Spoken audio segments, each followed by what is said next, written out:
Welcome to the Lost Signals Discusses Film and TV. Using the revolutionary Manzur-Amosi Thurlow scale, or MONS, we scrupulously review these art forms with an emphasis on narrative structure. Join us for another entertaining episode. Hello and welcome back to another episode of Lost Signals Reviews Film and Television. Today we are talking about a delightful film, a whimsical film, Enola Holmes. I'm her big brother Sherlock, here with Moriarty, Scott Thurlow. God save the Queen, specifically the Queen, but not the King. Mycroft, Stephen Mosi. Yeah, I'm the smarter one normally, but this time I'm dumb.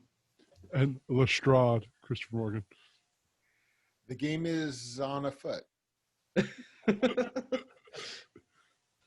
All right. I didn't ask if anyone had a log line. Does anyone? Well, that was also kind of mine, what I said for my intro, like, God save the Queen. Specifically the Queen and women, but not men or the King. Yes. All right. We'll get started with the plot. First of all, I'm a humongous Sherlock Holmes fan.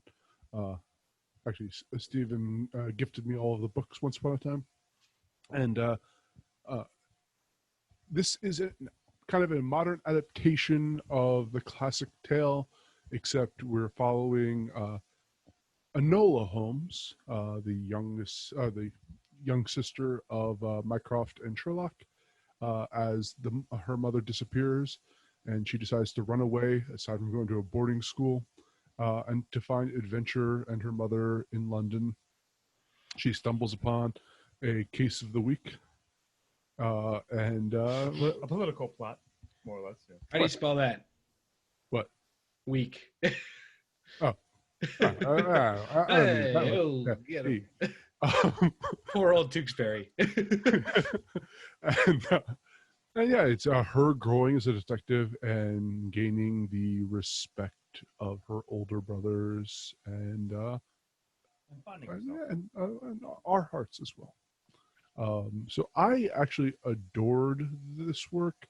I thought it's a YA style film, but I think it handled its business of being appealing to both fans of Sherlock Holmes and a younger audience with a very aspirational tale. I might have to give it a strong 2, but a 2 nonetheless, because it isn't a flawless movie. It does have its downward, but for the most part, I thought that the entire movie worked. Yeah, so I'm giving it a very strong 2 as well, and I'm taking off a point specifically for a portion of the plot, which maybe sort of like bleeds or relates to themes, but it's the boarding school part, when she actually goes to boarding school. I thought that by that point, what that scene and segment of the film represented had already been well established. There was like almost no need for that, and like so that's why I think like you could have cut out either that segment altogether, or at least condensed it much more than it was in the film. But other than that, yeah, I think it was a really cool, well done Sherlock story. You know, introducing their little sister who's just as skilled. Like, this might come out in other questions, but Enola is just as smart. Like, she's Sherlock-ish more than she's Mycroft. And yeah, she's discovering this case, and like actually 2 cases that, of course, are always going to be related because it's a Sherlock Holmes story. Like, obviously, right? So yeah, I'm just saying, like, overall, I'm giving it a pretty strong 2 because of that. But the point I'm taking off is specifically for what I mentioned, and that's why. And maybe I'll elaborate later, but that's how I stand. Yeah. I'm going to give this a very strong 2 as well. Again, I basically had a smile on my face throughout the whole thing. There were a couple minor hiccups. And the one thing this could come up in themes, or this could come up in protagonist, but I'm just going to say right now, why this film works is they did not turn her into a Mary Sue. They skimmed it, but but she was not flawless. She did make mistakes, and she could be beaten were it not for certain things and certain people in her life. In fact, she's physically beaten several times. Yeah. During the I course mean, of the story. it gets pretty intense. But like a lot of that has to do with I think that they do a really good job of like making her flawed so that her eventual victory is like even sweeter. And like, you know, the way I've been describing this movie to people is like everybody who I talk to it about, I'm like, it's a delight. You know, it's like it's just Both have said that word. And like I kind of agree. fun, like Sherlock-esque romp. Like it's not like hard Sherlock Holmes where like every single second of everything matters entirely, where like you're like looking at like the background of every, you know, frame, but it does do that, the light version of that, and I think it does it really well. And I think that the important thing of this is like seeing it's almost like seeing you know, whatever your version of Sherlock was when you first watched or read Sherlock Holmes, seeing the like teenage years of that character, all right, but like in a different light. Like it's she's a different person from him, and she has her own trajectory in terms of her life, but she does have that like that family thing. And like the one, so I agree with you, I think it's going to be a 2.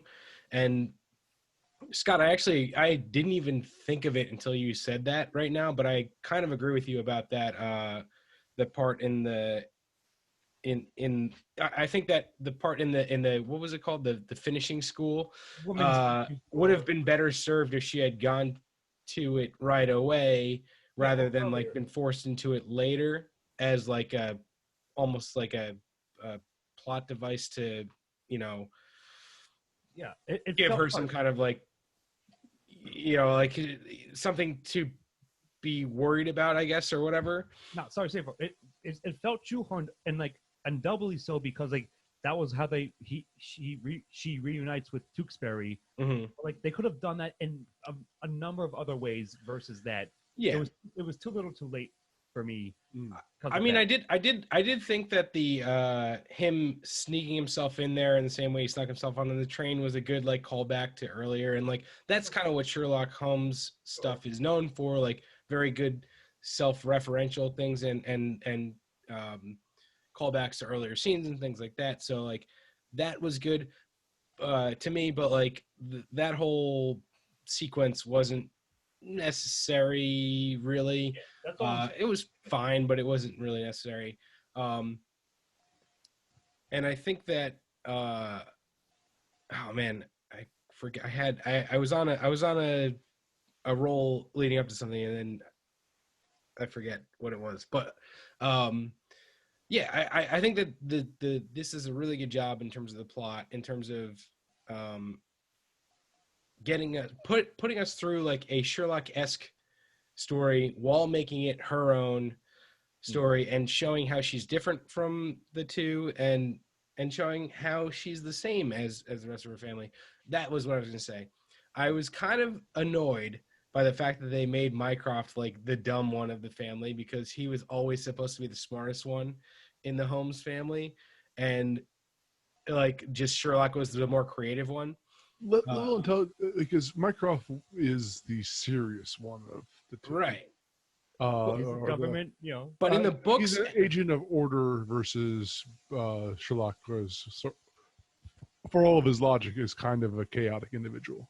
yeah, well, exactly. Like I think that's what makes Sherlock the interesting one, and the one who's best suited to being a detective, and why Mycroft is the bureaucrat of the family. And but like in all the books and everything else, the line has always been like Mycroft is much smarter than Sherlock, like in terms of like standardized like IQ tests or whatever. Yeah. But Sherlock is the one that can solve mysteries because he can put things together in a way that nobody else can. And like I don't love that they made Mycroft kind of dumb in this, and like I like him better as almost like the just boorish. sometimes protagonist, sometimes antagonist of Sherlock, like friend or foe of Sherlock. I think that works really well. But I think maybe they're like angling at making Enola what Mycroft was in those things. Like if there's going to be a further series of this. But also, if you're looking at it from Enola's point of view, Mycroft would be the antagonistic villain that doesn't get her type thing. So yeah, like if you're looking at it through perception angle, Oh, absolutely. she would see him as that. But it's not even that. Like characters say, like, "Oh, Mycroft isn't as smart as Sherlock. You can't like." And I was like, come on, he's supposed to be smarter than Sherlock. Like, don't do that." But like, that's a small nitpick for me. Otherwise, this movie is a lot of fun. It's just like I've been telling people, it's Millie Bobby Brown mugging at the camera and like having a good time, like telling her story to the audience the entire time. But it's also like done in a way. So like I complained about a constant narrator on a movie we did a few weeks ago, Devil All the Time. And I think that this is done in a much better way, as told directly, as opposed to like this omnipotent narrator that was in that one. So I'm going to give it I want to delve more into that in style. Yeah. Strong 2. Anyway. But for my nitpicks, I'm going to give it a 2 instead of a 3. Chris, themes. The themes. This is a very interesting coming of age film. Because there's the whole subplot of the vote the vote in Parliament that will allow people that are not rich landowners to vote, including women, and it's a very big part for the women's movement. So there is the underlying theme of feminism in this film, which anybody who's watched this. I think it's more than underlying, but there. But what I'm saying is because it's an old story, she then can become the symbol of it. But it's an interesting coming of age film because it deals a lot more with her intellect, the way she grows, the way she assembles. The way she becomes intellectually the way she is. It's the development of her skills and the callback on how she learned it. And I love the fact that Sherlock recognized that, yes, he has a kindred sibling that he's neglected, and in some ways knows her almost as good as he thinks he does, both as well as he thinks he does. I thought this was a very strong character piece. Again, this is in context of like a later film, but definitely an enjoyable one. I think all the pieces connect to her development, and I think her intellectual development, tied along with the feminist themes of this film, makes thematically this a very strong thematic film. Because it is a character film. I can't keep saying that enough. But. No, I mean, well said. I agree. It's just that, so it's not funny, but like one of you mentioned, like we're not necessarily us here are not the target demographic for this film, but yet we thought it was well done. And yeah, it's like, I think it's a nice like modern-ish bent / take on, the Sherlock Holmes mythos essentially, but filtered through a young woman's point of view, in which she's just as good, if not at times, many times better than the traditional like male roles. And like I think that's a good empowering message for sure. And you can like get behind that, and because it was well done, like and TiVo, like this might flow also into protagonists when we get to it, and to Millie Bobby's portrayal. But yeah, I think Chris, like that was the clear theme, like this sort of like feminism as a whole, like overarch, like it's still a time period piece. It's not like a modernized thing, like versus like say the BBC Sherlock, right? It's still set in like the late 1800s or whatever in England, right? So like that stuff was still there. Societal pressures and like the societal roadblocks. It's nice that it's all fixed nowadays. Yeah. Now we're fine. Yeah. But no, like I'm saying, like that stuff is all there and really well done, like as sort of like you said, Steve, like exemplified and sort of filtered through her as a character, and it's part of the world and setting, and even the mystery itself in general. So yeah, I'm gonna give it a very strong 1 for all of that, and That's about it. Yeah. I just realized upon thinking about this that Enola's entire character arc is learning to sweep the leg. Do a corkscrew. Sweep the leg. But no, I absolutely agree. I think this is it doesn't pander. Yes, it's aimed at a younger audience, but it avoids a lot of the tropes of pitfalls that- the why things. So I'm gonna have to give it a strong 1. Yeah. Sorry, Chris. Go ahead. I just want to say something. I cannot remember. One of the critics I listen to who reviews Star Trek films, I'm blocking the name of the author, but he said he was asked, what's the difference between him writing children's books versus adult novels? And he's just like, basically the subject matter, like, you don't remove the curses and everything, but this, I can't remember, one of the three of you said that we're not the target audience, but it never patronizes that target audience. It never, for lack of a better word, dumbs it down. This is a smart film. It's just the packaging might be for a more of a YA audience, but that does not, it does not dumb the film down at all. Yeah, but I mean, Maurice kids are smarter nowadays. They're Maurice more Sendak savvy. Like, famously said, like, he doesn't write for kids.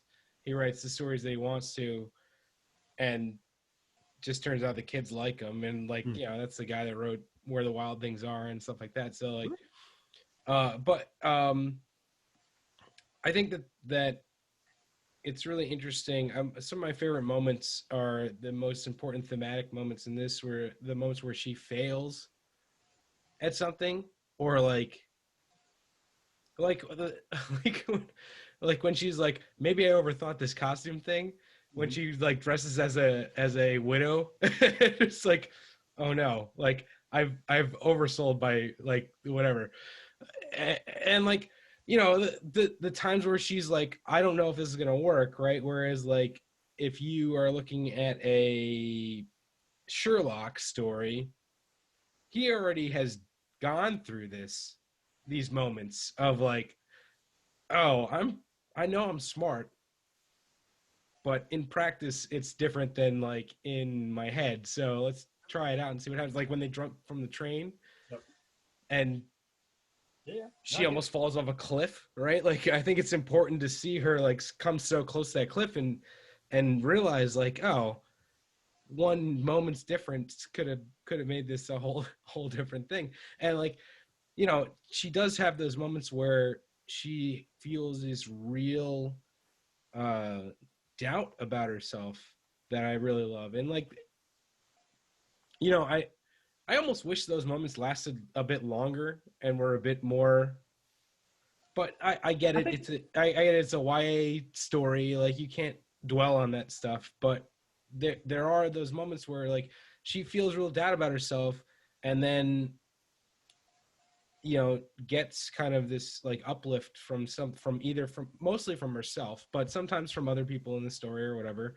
So is that a 1 to protagonist? Oh, it's gonna be, but there's gonna be more to that. But no, I feel what you mean. I feel like, but I think that goes into themes. Like, I think that's the important thing, right? Like, her story, and we were talking about this, like the how this is a story of feminism, but it's also an individual story of her own like becoming, and like, yes, that is a strong feminist commentary, but it's just like any teenage kid. Like, there were moments where I was like rolling my eyes because she's like grinning like a fool at like the boy liking her or whatever, but like I was like, oh shit, like I remember I was fucking 14 and I acted the same fucking way. Like, I get it, like, just because I'm a cynical asshole now doesn't mean that like I those feelings don't exist when you're a teenager, despite, it doesn't matter how smart you are or whatever. And like, I like that too. Like, they really made her a full character in this. And yeah, you're right, I'm talking about protagonists, but I think that goes into themes. I think they kind of tie into each other. So I'll leave it at that. It's a 1 for themes, and I think it's 1 for everybody for themes, right? Yep. Yes. Okay. All right, Scott, antagonist. All right, so this one's a little like maybe one of the iffier ones. So in theory, of course, like you would say in a Sherlock story, and even like a Sherlock story that is now featuring his younger sister as the protagonist, like the big bad, like the mastermind behind the scenes. But in this case, I guess for the specific case that they've given her to set up is like basically, sorry, Steve, the guy's name is Gurn something, like he's a dude. Burn Gorman, but he's Right. like the dragon, Right. basically, right? So he exemplifies like at first, like it's just him, and unfortunately, like to me, like he just has the British face of a villain, like he's somewhat typecast. He's never gonna play anything else in that, and like he's the one who she's essentially like clashing with until she figures out the actual conspiracy, the actual what's really happening behind the scenes for the Parliament thing. The broader scope of it, right? So I think it's fine, but I might lean towards a 0 just because like he's nothing but a dragon. He's just brute force, and like yeah, they had some good fights, like actual physical, like knockdown, drag out things. She gets the best of him, he gets the best of her here and there, and then but there's a final confrontation in which he sort of like gets not chipped on a bus, but like beat easily enough, and then the real actual villain is revealed, which of course ties into the boy she likes, which is his grandmother, right? Like trying to like control Parliament and not go with the progressive reform. So like while I felt like the character Enola herself was somewhat antagonized, and one of you said like, yeah, she's never a Mary Sue, like out like through and through, but she is able to overcome many obstacles easily enough for the most part, and even the ones that give her trouble, like she does figure them out. And I get it, like that's also kind of the whole point. So I'm saying like on the antag front, I think I might just lean to a softer 0, but a 0 in my mind, like my gut feeling, my reaction to the the overall, like all the parts of it. So with that, if you guys feel differently, please try to convince me. What's interesting is that in Sherlock Holmes literature, it's all about the mystery. It's all about solving this. The mystery and the villains in this were the least important parts of the story. It was her growth as a character. And yes, she was antagonized, but very much like the problems of childhood. She's going to go on to much bigger and better things. And yeah, she'll always remember her first mystery, but I sure as hell won't. And I'm going to enjoy seeing the villain she fights in the future. And I hope to find a more worthy antagonist for her. Yeah. Moriarty, Lady Tewkesbury is not by any means. It's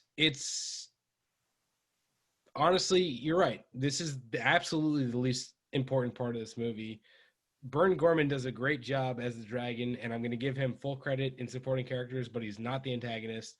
And He's like menacing, smarmy British muscle, Yeah. but that's it. I mean, he shows up, but he's not really what she's trying to fight against. And she doesn't super feel antagonized throughout the entire movie. Maybe that's a function of it being like kind of a YA movie in general, but like, I don't think so. Katniss was antagonized consistently in her movies. So. Yeah, I was gonna say I don't think that's the case. I think that what the case is that this movie was interested in something other than the antagonist, and which is fine. That's fine. But I'm gonna give antagonist a 0 because Lady Tewkesbury, while somewhat interesting character, I actually found her to be much more interesting in our first encounter with her at the treehouse than in the actual showdown. Yep. I actually felt bad that she ended up the villain. It was like, oh, she come seemed on, like a not nice her. old lady. Anybody else? Make it the uncle. Who cares? You're a sweet old grandma. Come on now. Yeah. I mean, like, no, but like, what I like about, like, I think it's a good turn. Actually, I think it's a good turn. I think it's interesting that she is so concerned with preserving the old way of life that she's willing to do basically anything, and we see a lot of that, now. But like, I think it's good. I just don't think that that's a very super interesting antagonist, and I am gonna give it a 0. She might exemplify that that mindset, like the old ways are the best, and like we'll do anything, like even sacrificing my own family. But for you've that. seen that done better. Yes, exactly. Yeah, Chris, Mr. Morgan. I'll tell you why we're all giving it a 0. Because it was a secondary antagonist for a secondary plot. The main mystery was her mom. And You're right. That's true. That's a very good point.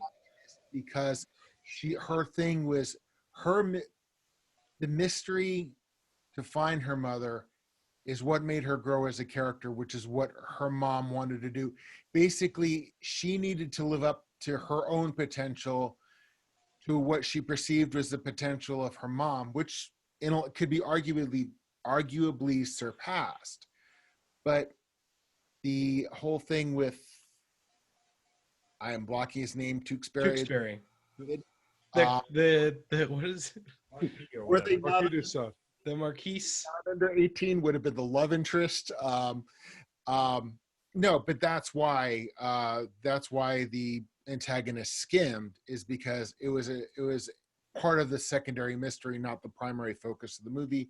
As one of you said, that it actually to make that an antagonist would actually take away from her journey rather than add to it. No, you're right. That's a perfect cap off, and you're right. You're 100% right, and I'm ashamed that none of us said it before you. No, I mean, I kept going like. That's why I kept. Chris, that was you're great. right. Yeah, that is indeed why, Chris. We're all giving it 0s, and perfect. Perfect. Mr. Ormosi, you're on to protagonist. Let's talk about Enola, which is Alone spelled backwards, played by Millie Bobby Brown. Yeah, I thought that she did an amazing job in this role. She was given a lot to work with the script, and she had to do a lot. Used it very well. I thought that the script did her a lot of justice, did her character a lot of justice, and I thought that she was great at showing it. It was like the other thing I'm telling everybody about this is it's 2 hours of Millie Bobby Brown mugging at the camera, but not in a bad way, right? Like just like talking to you, the audience, and like telling you, and I know what you're gonna say, Ian. I'll leave it for you, but like just kind of telling you what's up and like keeping you in the loop. It's a really perfect format for this type of movie. I don't know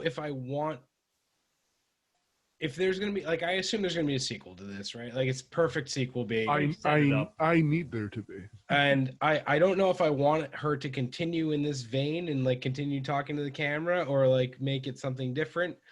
But at least for the first one, it worked really well. And I think that, you know, a lot of my enjoyment of this character comes from my initial enjoyment of Sherlock, and then like seeing that character projected, like not projected, but like seeing the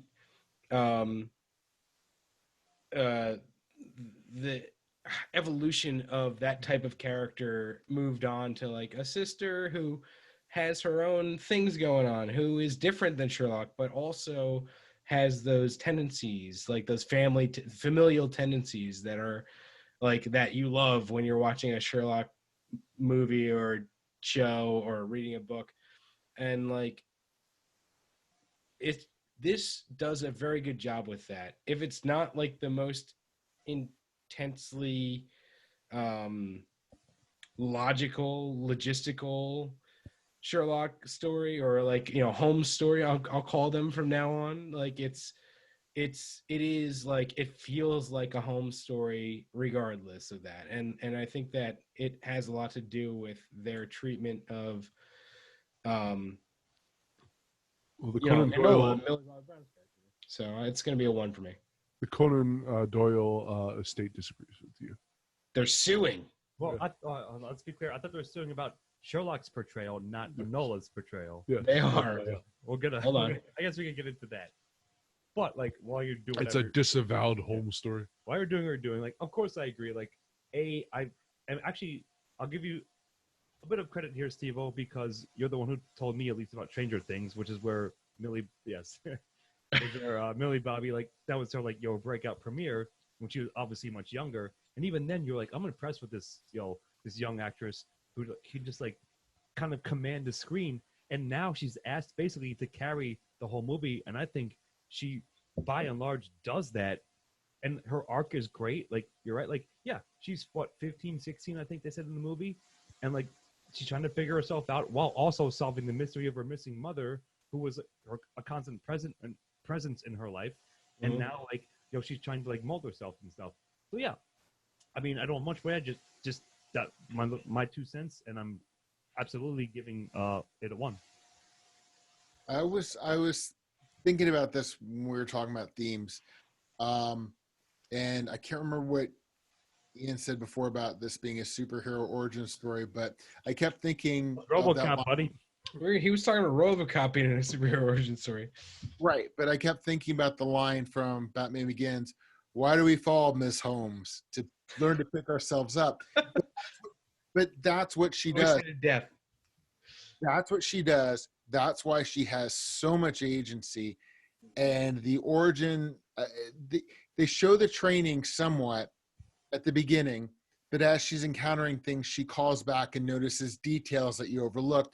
And one of the things that I could not believe it took me till the last thing that Sherlock, the cipher he put in the paper where he signed it "Mom," and she goes, "No, she would have signed it Chrysanthemum," and the last 3 letters of Chrysanthemum are "Mum." Mum, yes. You noticed that? I'm like, how the fuck did I not figure this out 2 hours ago? But Because you ain't Sherlock. Sherlock is right. Sherlock, you ain't. But no, they did a fantastic job with her character. She is a very effective protagonist, and as always, as you guys said, Millie Bobby Brown is already one of the better actors of our time. Yeah. Probably grow to be one of the greats. Like actually, sorry, Chris. Just one final cap off. She is the perfect choice to have it be a YA story. Like whether or not it was Sherlock doesn't really matter, but it's awesome that they chose her for this specific one, because she can just capture the screen and carry you along. So yeah. A lot of you talking about her struggles that she went through this. Here, try, fail, try again, fail better. And I feel that kind of thing is she's constantly. This is not new to this story, but it's like you see her pick up skills along the way, and you get to meet her. How everyone she meets is a teacher of hers in a certain way, and I think that's a great metaphor for life. So, yeah, I'm giving her a very strong 1. Yep. All right, and I'm on to secondary. Henry Cavill. How dare you steal my heart? Is perhaps my favorite portrayal of Sherlock Holmes. Whoa. Bold. I know, but one is I like actually seeing Sherlock from the outside. And the fact that I know some people like him giving that little nods of appreciation, him coming to really come to view his sister not as the younger sister anymore, but an equal in skill, is great. And I so hope he keeps returning as Sherlock, because I just thought the portrayal felt. I know I'm going to sound like a hypocrite with this, but I feel that Sherlock Holmes can often be smugly satisfied with its own intellect. And I feel that this was perhaps one of the more realistic portrayals of a Sherlock-type character. He felt very natural, like watching him go around a room, like looking at things and picking stuff up, and not having to deal with this thought process of why he's doing it, but just witnessing, almost like being Lestrade, watching him do his work and knowing that he's figuring it all out behind the scenes. It was a nice portrayal there. And then So yeah, I am giving it a 1 solely for Henry Cavill's performance, but I'll let you guys talk about the rest. I was going to say, because I want to build off something you said, and I think the most effective scene with him, aside from all that, was at the end when he knew she was somewhere in the crowd, but she was not going to, divulge who she was. I thought that said so much about both characters in one little thing. Go ahead, Steve-O. I would say, well, now I have to respond to both of you, but like I would say I think he knew exactly where she was that whole time, or at least at the end. When he walked past her, he knew that was her, but he didn't want to give it away to Mycroft. So like I see him like giving little nods to her like for her cleverness. But like my favorite part of this entire thing, and like the thing that like clicked it in for me, like he was like 95% Sherlock through most of this movie. And the thing that like really clicked it in for me was when he went into the thing and like told Lestrade about like the whole thing, and he was like, "Oh, it's interesting. Why did Enola beat you here by like half an hour or whatever, or why did she beat you here?" And then it's just a shot of him walking out and going, "Ha!" Yeah, like that, like was like I was like, all right, that's perfect Sherlock. Like that's exactly what he would do. And like I don't know what it was, but it was like that just like little laugh was like locked it in for me. Like I was like, all right, that's exactly what I needed from him at that moment. And like yeah, I thought he did an amazing job. We're gonna talk about supporting characters. We talk about Helena Bonham Carter as Eudora. She did an incredible job. Just not on screen very much, but like really sold me as the mother of all these like incredible people. Sure, it made sense. Yeah. Lewis Parts, the kid that played Tewksbury, was fine. He tried to hold his own with Millie Bobby Brown and did a decent job of it, but like I'd like you to say it. But... He grew on me as the movie went on. Like he did on Enola. Yeah. But that's the thing is like at first I'm like, oh God. Like and then no, but I don't think it was, and you're like, this damn hippie finally cut his hair. I had like, that like him. I had the visceral reaction of what expectations I had about YA stories. And for the most part they avoided that. And like tweaked it in a clever way, right? Yeah, I actually liked him at the end. Not to say that he was the best part of this movie by any means, but like he was pretty good. The guy that played Lestrade I actually enjoyed quite a bit. Like he did the perfect amount of like being kind of hammy and then like pulling it back a lot like right away. So I dug him. I talked about this earlier, but I didn't like, no fault of the actor, but I didn't love the portrayal of Mycroft because like I feel like they sold that character short. Like there's so much more to he's Mycroft. not 300 pounds. Yeah, well, also he wasn't enormously fat, but like there was so much more to Mycroft in Anyway. in every other like Sherlock work, and they kind of were like, we're just gonna make him a secondary villain in this. I wasn't the biggest fan of that, but that's whatever. That's an afterthought almost at this point. And then the last one I'll mention is Edith, played by Susan Walkema, as Eudoria's friend, and like she shows up a couple times. Judo master. And yeah, she's badass. Like, yep. I don't know what they were doing, what kind of martial art they were doing, but like, yeah, she's badass. And yeah, so I will say it's going to be a strong one on supporting for me. There are a bunch of characters that I haven't even mentioned because I want to leave some for everybody else. But there are. I mean, which ones? I mean, I'm going to give it a 1, but like you covered most of them, and like yes, like it's funny. Like when I was talking to E earlier, before we even hung out, to see like that moment when it's when Sherlock goes to Lestrade's office at the end and like tells him he's figured out. He goes, "I got 2 questions, Sherlock. How'd you know it wasn't the father? And 2, how'd your sister get here first?" Right? And then he walks out and goes, "Ha ha!" Like, the perfect laugh. Yeah. Right? So like it's all spot on. Like yeah, and like the thing is like, I think I mentioned this in themes earlier, right? they do all the touchstones. So like Lestrade is doing, he's trying to keep up, like, but he's always going to be like slightly outclassed. Like, he's doing his damnedest, but he's like, I'm trying to keep up there, like whatever, right? Right. So it's perfect. Like it hits all the points of the mythos, and all the characters, all the actors fell into their character roles. Like, yeah, you're right. Mycroft is a little like, doesn't have as many dimensions, or like not the depiction that you traditionally think of, or at least is earlier set up, but it was still fine, I think, in the context of the greater story. So yeah, like, I mean, I don't know what other ones that I forgot. Like Tewksbury, you mentioned. I thought, yeah, he was okay, but he also there's Miss Harrison, who was like ran the school, boarding school teacher, sure, who was again, actually like pretty good in her right. part. You Right. know, To be fair, you're right. I will give her actress credit, but I just felt like because she was part of the plot that I felt it was the least important. Like I sort of like, you know, like tuned it out in a sense. Mm. But hey, I'm sorry, just that's it. Like I'm giving it a 1. And Sorry, Chris, if I may for a second, just before I forget this point. Actually, this movie benefited quite a bit on assuming familiarity with the Sherlock mythos, because then they don't have to introduce Sherlock Holmes. Mm. They assume you know who Like, Mycroft here and he is. Sherlock Yeah, are. you know the fuck So this is actually a very robust world they've built. Anyway, go on. I'm going to go back to Edith because that was the one I was going to mention, you fucker.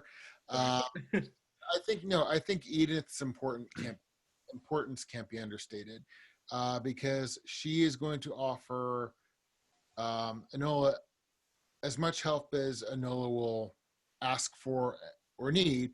She has no problem then like turning her. She has no problem giving her the information she needs to a point, but she's also not going to pamper her. But at the same time, she's not going to help anybody find her either. Basically, she's doing everything she can. She's like, no, Nola's going to figure this out. So she's not giving anything to Sherlock, and she's not giving anything more to Enola than Enola needs or will accept. I think she's an important character, and there's something she said to Sherlock which resounds every fucking day of my life in this new political thing, this political in the new world order. In the world we have been living in, where yeah, you are comfortable in a world that works for you, or you don't really, you can't. I remember. Sorry, Chris. It's a dialogue. She's like, "You're comfortable in this world because this world is built by you and for you." Yeah, and I think she really hits that theme right there in not so many words, and the importance she played, her part in Enola's development was really where she appeared in the film was the right time to appear in this film. So she's sorry. No. If I could, I just even more specifically, she says you're comfortable saying you're not interested in politics because the world works for you. Yeah. And like the world's comfortable for you, and you don't want it to be any different. And like that is, you know, that's not the exact quote, but that's basically the idea of what it is. Like, because she asks him, like, you're not into politics, why? And he says, because I find them very boring. And she says, Like, well, it don't affect you. yeah, because it doesn't affect you. Not only because it doesn't affect you, but because it fucking props you up, and it's that, like, it's there to make, you know, like, there for you, not against you. And like that's one of the most important things, one of the most important lines of this whole movie, I think. No, or at least like it's a very important line in the movie, and it gets like dropped in like nothing, and then it just moves on, like, you know. But it affects But it is Sherlock Holmes. But it is super affecting to Sherlock Holmes, and I think a big part of the reason why he rethinks his relationship with Enola, and you know, just his stance in general. So yeah, that's all right. I'm done with that. Go on, move on. Well, Chris, Chris, continue talking about dialogue. well, that scene we were talking about with Edith and Sherlock is in and of itself enough to warrant a 1. However, the continuing monologue of Enola Holmes was, as Steve-O said, she chewed up the scene but did it extraordinarily well, and the dialogue serviced that extremely well. The dialogue was natural for a hyper real environment that this is. I don't know. I chuckled a lot. I smiled a lot. I really enjoyed. I think that one scene said a lot, but there wasn't a wasted word with anything Sherlock said, just as there was not a wasted word with anything Enola said. And I think that basically comes down is the most important thing. So I'm giving it a very strong one. No, yeah, I mean, I definitely agree. But all I wanted to add was that like there were other like that was a standout or at least a highlight exchange of dialogue, Chris, for sure. And there are other things like it. But my broader point was like if you fuck up dialogue in a Sherlock Holmes story, like you're gonna notice it. Like, you know what I mean? Like it's gonna That's true. it's gonna make or break it in a sense. And I think this one made it. Like it worked really well. Even given the fact like going into it knowing it's a YA thing, like it doesn't matter. Like it all worked, and it was all for the most part, if not all, 90% well done, well executed, and that's all I gotta say.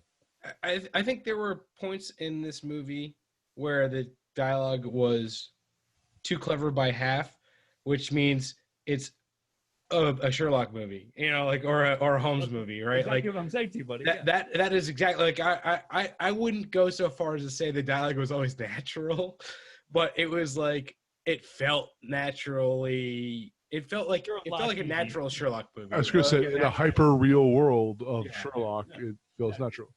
Yeah. Well, yeah. Exactly. If your protagonist is like this genius detective, or this budding genius detective, in the case of this movie, I think it worked really well, and I think that they did a really good job. So it's going to be a 1 for me.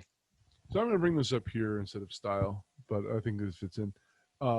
Which he breaks the fourth wall and talks to the audience. One, I was like, oh, this reminds me a lot of Fleabag. And then I looked it up. It's the same fucking director. Exactly. Harry Bradbeer, shout out. Because you are Beckham, but anyway. And the beauty of it is the way he's crafted, and that's why I think it worked really well for a full-length film, is because he's had 2 seasons or 2 series to practice this with. But the level of intimacy it gives your between you and the protagonist, I think a bad director can screw this up. A good director can make you love a protagonist like no other, because you have that now. You have a greater connection with them than any other. So I'm going to give that a very strong one. Okay. And that leads into style with Steve-O. Yeah. Or Scott, sorry. Yeah, I think Scott, it's me. yeah. So like I was waiting for that segue because it's almost like, and we've somehow it's come up. I think Steve, you brought up Devil all the time, which we reviewed like a couple weeks ago. Yeah, like, your mileage might vary on the voiceover and or like turning to the camera and like saying whatever, right? So like at first, I'm gonna give style 1 overall. However, I can see that like some reactions to it would be like, okay, they overuse it. I don't think that's the case, but I think you always have a danger of that being the case when you decide to have that in your film. But however, if you will, that's sort of like a Sherlockian or a Holmesian, if you, as you said, Steve-O, a Holmesian story thing to do. So I think it rode that line and actually came out on top of it for that. And everything else, like the actual shots of England, like whether on the train, in the city in London, in the countryside and whatever, like the actual cinematography was pretty spot on. Like, and in fact, looked really great, like pretty impressive. So yeah, like all I'm saying is like I thought we might like focus around the fact like whether or not the mugging to the camera worked for you or not. And like while I felt like maybe they could have used less of it, I understand the fact like given that it's a YA-ish movie and like she's maybe speaking directly to younger audiences, like that might work. So it worked either way for me. overall. So I'm gonna give it a 1, but I just wanted to start with that, and I'll open it up from there. Yeah, I think that the as you were saying, we just did the Invisible Man, and that felt like they were trying to be very claustrophobic with the shots. This movie felt very wide open in terms of the cinematography, and like I thought it worked really well for this. It was almost like, you know, I think the idea of like having shots like that, and you know, maybe I'm wrong or whatever, but like I looked at it as the the promise of a young person like going out, like exploring the world, like, right? So there's like all these wide open shots of countryside and stuff like that, and like, you know, these shots from the moving train out into the like great expanse, and I thought that worked really well in terms of that. In terms of the talking to the camera, I thought after about 10 minutes I thought I was gonna hate it, and then I kind of loved it by the end of it. So like it really, like, it grew on me a lot. And I'm gonna give I think I'm gonna credit both Millie and the script, because like in like lesser hands, I think it would have fallen flat. Yeah, but I think it worked really well in this, at least in this, you know, instance. And there was just like this like hopeful dint to this movie that I think happens a lot less in movies these days, I guess, or at least in the movies that we're watching. So like it was kind of nice to like have a like just a like I said earlier, a delightful movie to watch, and like just fun to go through, like a little romp. Like reminded me of like watching, like, I don't know, Huck Finn or something when I was a kid, you know, like Matilda, yeah, fucking A. Like, you know, just movies like that, like watching when I was a kid, and it had that feeling for me. I hope that, you know, young, you know, preteens and teens like fucking love this movie, because like it's that type of movie for me. Steve, it's got that Bill and Ted like hopeful ring to it. Like, yeah, for sure. It does like have that same type of feel, but for like it's certainly a different audience, for a younger generation, like, sure, stoner audience for sure. But like, you know, it's got that same kind of like just overall glow to it, I guess, if I can get super hippie for a moment. You can. And other than that, I think that the cinematography worked really well. I think I mentioned that earlier, and honestly, I don't remember that much of the soundtrack. I don't know if you guys do. Chris, maybe you'll be able to speak to that. But I'll let Chris talk more. Like, but to answer, for me, like it was like kind of the stuff you kind of expect, like sort of like the playful, like, you know, I'm not gonna hum it for you because I have no sense of melody whatsoever. But like, sure. I mean, like it's sort of like, not that it was interchangeable. It was there and it worked for the scenes that it was in. Yeah. All right, I felt the music was enjoyable. I liked it, and as you said, Scott, it was perfect for what it was. It was really well done. I'm just going to say this, something you all said. This would have been a really easy film to screw up. This would have no, worse than that. This would have really been an easy film to make bland and forgettable. Mm-hmm. It could have been the poster child of, you know, beige. Right. And, you know, some of the parts do create a very, very strong whole. I don't really have anything else to add, because we could take this thing apart and talk about all the things we loved about it. But it all works.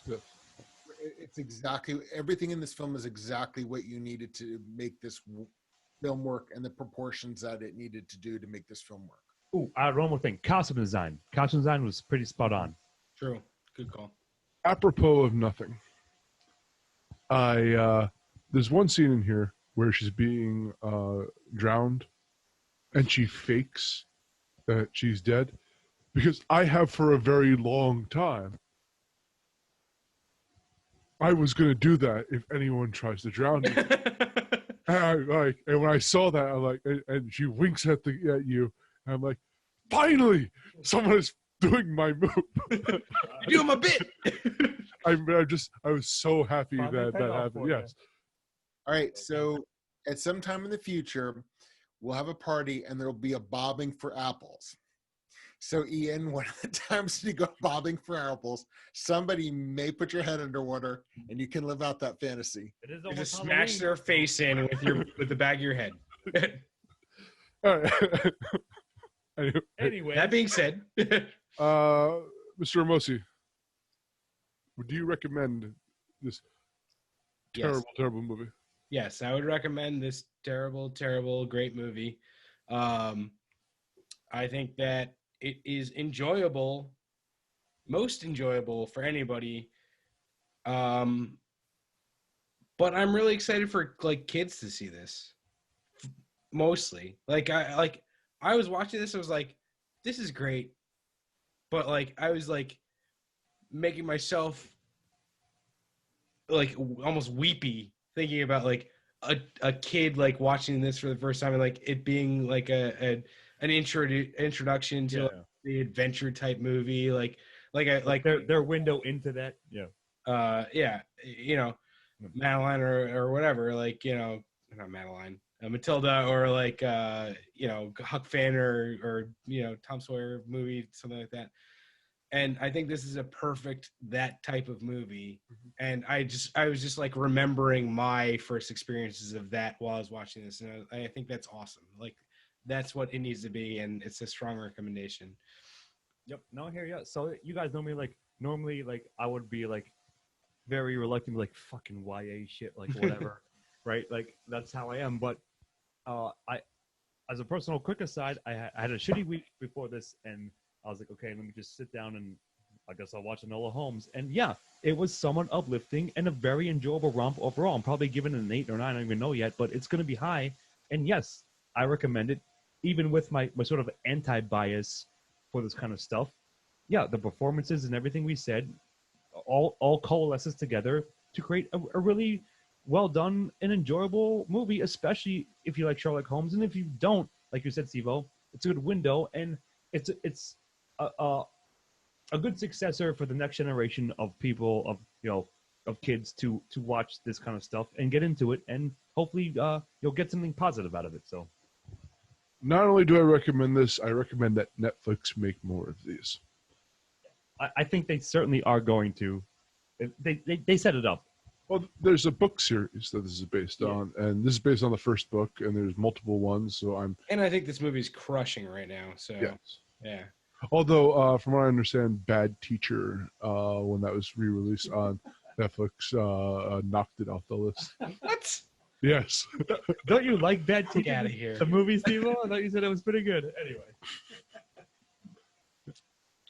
It was good, but it was forgettable.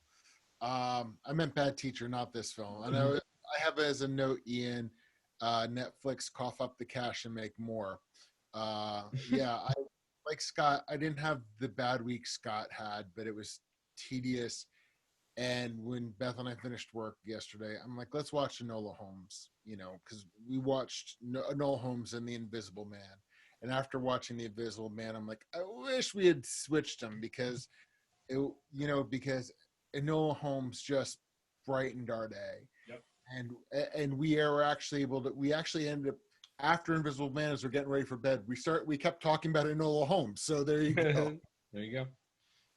Best endorsement there is. Oh, absolutely. All right, so final scores, What 8. We both said really? that Across the board? yeah, for the same reasons too. We gave plot 2, and we the antagonists weren't what's important about this, but I think even an 8's an underrepresentative over what, like, that's weird. I think this is the first time that we gave a score, but I think the positivity of how we talk about it doesn't necessarily match the score. Yeah. So again, our system this happens occasionally. Sometimes the it works reverse one way. sometimes it works the other. Mhm. I think this is one of the times where I feel like emotionally we're all like, this is a 9 or but yeah, it's an 8 overall. So I really enjoyed this. If you had asked me like what I would give it on just a random scale, I would probably say an 8, to be honest. But like So you it know, exactly I matches both. really loved it, but I don't know if I would like put it on a 9 or a 10. But we've given movies like higher scores than and still trash parts of it. This Oh, one yeah, we're all of talking course. like it's just a funny little Yeah. But, Little observation. But sure. well, I'm Jonathan Niemenzer here at Cutting Off Christopher Morgan, Have a good night. Stephen Ramosi. Hey, I'm slightly smarter than Mycroft in this, I guess. I guess. And it's got the Which isn't saying much. See you next time. Cheers. editing and engineering by Christopher Morgan. Music by Christopher Morgan. Check us out on YouTube and iTunes for the shows, and on Facebook and Twitter for updates. Or Mott's?